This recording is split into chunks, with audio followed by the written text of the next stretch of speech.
Si apre una nuova stagione e si parla di sicurezza sulle piste. Noi non vorremmo sicuramente dare delle notizie di incidenti come ci è capitato di darne in passato, e ne vogliamo parlare con l'ingegner Mauro Rossato. Buongiorno ingegnere. Buongiorno. Buongiorno, ne parliamo perché è nata una fondazione in memoria di Andrea Rossato, che aveva 9 anni, e so che lei ci tiene molto a diffondere la cultura della sicurezza, non solo sulle piste. Sì, la ringrazio per questa domanda. Ovviamente, a parte che è un po' il mio lavoro, mi occupo di sicurezza soprattutto nei luoghi di lavoro. E purtroppo, dopo quello che mi è successo l'anno scorso, mi sono reso conto che si poteva fare qualcosa per migliorare la sicurezza anche nelle piste da sci e in generale negli sport. Concretamente che cosa verrà fatta, a parte la diffusione della cultura, immagino?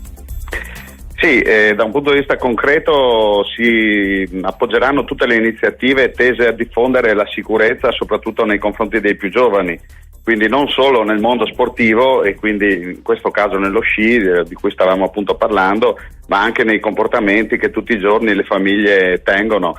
Facciamo un esempio dei più banali, ma la guida ai veicoli con i bambini non legati è sicuramente pericolosa, ma tuttora continuiamo a vedere che ci sono bambini che scorazzano all'interno delle autovetture e non sono ancorati saldamente come dovrebbero essere. È vero, e per legge devono esserlo fino a una certa età.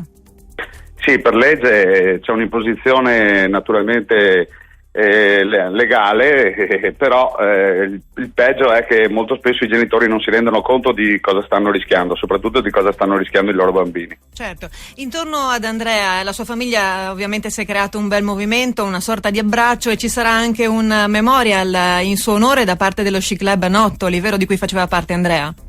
Sì, devo dire che moltissime persone ci sono state accanto durante tutto questo periodo, in particolare anche tutto il mondo sportivo e il mondo sciistico, e quindi il 6 gennaio del 2012 appunto ci sarà questa gara intitolata a lui, che sarà l'obiettivo principale sarà appunto quello di diffondere questi temi di sicurezza nelle piste, ambiente e settore nel quale c'è ancora molto da fare. Mauro Rossato, auguriamoci davvero che questa sia una stagione senza più lacrime. La ringraziamo molto e le facciamo tanti auguri di buon Natale.